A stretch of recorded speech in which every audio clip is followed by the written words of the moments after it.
So you've got your notebook and a pen and a timer, and if you don't have those things yet, press pause on me, go get them and come right back. Hi and welcome to Write It Out for the week of March 12th, 2023. Write It Out is brought to you by Write for Wellness, for you and for Enliven Muskoka. Enliven Muskoka provides services and programming to anyone whose life has been impacted by cancer. If you can, please consider making a donation to Enliven Muskoka today. So what is Write It Out? Write It Out is some time that you set aside for yourself every week just to write and find out what's on your mind. The most important thing about the writing is to turn off the editor in your head. Don't worry about spelling or punctuation or grammar. It doesn't even need to make sense. That's all okay. Just let the words come. And what to write? Well, you might want to write a journal entry, a story, a letter, a list, a poem, a song. Anything at all that's asking to be written today is just fine. I'll provide you with a word prompt and a story prompt, and you can use one or both or neither of the prompts just to help you get started with your writing. The prompts are just that, just ways to begin. It's kind of like going through a door. So I do like to begin with a short relaxation, and that's just to help your mind and your body to realize that now is the time that's just for me. I don't need to pay attention to anything else. I can put aside the busyness of my day.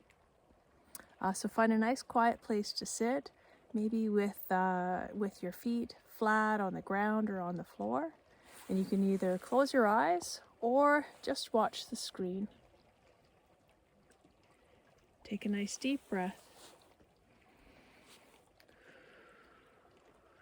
In through your nose, out through your mouth. Relaxing your eyes, your ears, your jaw. Relax your shoulders down away from your ears. From shoulders, follow your arms down, relaxing into elbows. And from elbows into wrists.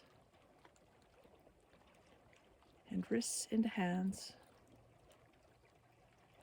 Just relax both your arms and your hands. And feel the heat that's in your hands. Feel the aliveness that's there.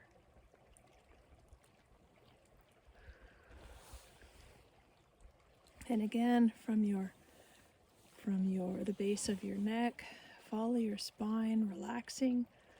Relaxing your throat, relaxing behind your heart space and your lungs.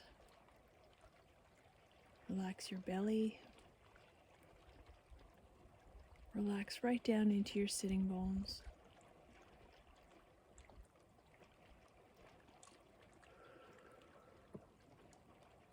And from your sitting bones and your hips,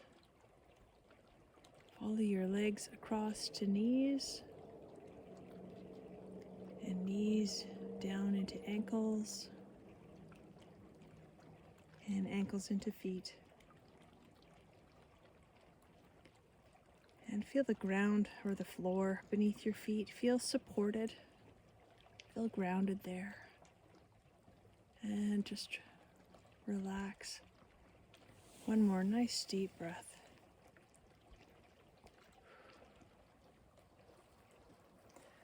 So the word for this week is the word twinkle, or twinkling, or twinkles, or twinkled, or whatever that word makes you think of. And the story prompt this week is from the book State of Wonder by Anne Patchett. And this is the very first paragraph in the first page, the very first chapter. It's a really interesting hook, a really nice way to get you right into the story. So I thought I'd share this with you. The news of Anders Ekman's death came by way of aerogram, a piece of bright blue airmail paper that served as both the stationery and, when folded over and sealed along the edges, the envelope. Who even knew they still made such things?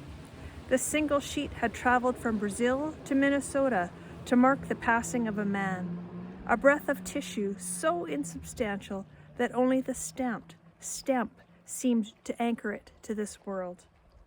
Mr. Fox had the letter in his hand when he came to the lab to tell Marina the news. When she saw him there at the door, she smiled at him, and in the light of that smile, he faltered. "What?" she said finally. He opened his mouth and then closed it. When he tried again, all he could say was, "It's snowing." "I heard on the radio it was going to." The window in the lab where she worked faced out into the hall, and so she never saw the weather until lunchtime. She waited for a minute for Mr. Fox to say what he had come to say. She didn't think he'd come all the way from his office in the snow, a good 10 buildings away, to give her a weather report, but he only stood there in the frame of the open door, unable either to enter the room or step out of it. "Are you all right?" "Ekman's dead," he managed to say before his voice broke, and then with no more explanation, he gave her the letter to show just how little about this awful fact he knew. So that's your story prompt. And again, the word prompt is the word twinkle. You've got 90 minutes on your timer. Press pause on me and write it out.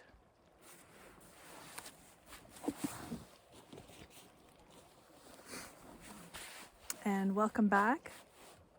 I did just say they're 90 minutes. The idea is to give yourself as much time as you need, and then a little bit more time. Now, this is kind of a weekly practice that I'm setting up for you. So if you're interested in a daily practice, that may be too long. Really, 5-10 minutes on your timer if you're going to write every day is awesome. And you'll be surprised at how much, if you just let go of the editor, how much you can actually write in 5 to 10 minutes. Anyway, please be sure to thank yourself. Take a moment and thank yourself for showing up for you today to do some writing. And we'll close with our winter poem. Only have one more weekend after this of winter, and then we're into the spring equinox.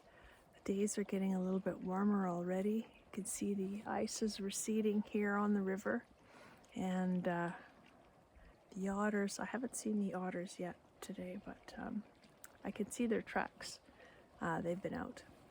So here's our winter poem, December Dark by Heidi Barr. Take solace in gentle rhythms of ritual, in ceremonies of the ordinary. Brew tea, fold clothes, knead bread, walk to the mailbox. There is much to savor in slowness, when quality of attention allows noticing each detail. Wisps of steam rising, soft folds in well-worn shirts, hands and dough working together, snow crunching underfoot in moonlight. Celebrate this walk through dark days, this chance to do it differently, to revel in slowness while light waits its turn. Thank you so much for joining me here today. Stay well, and bye for now.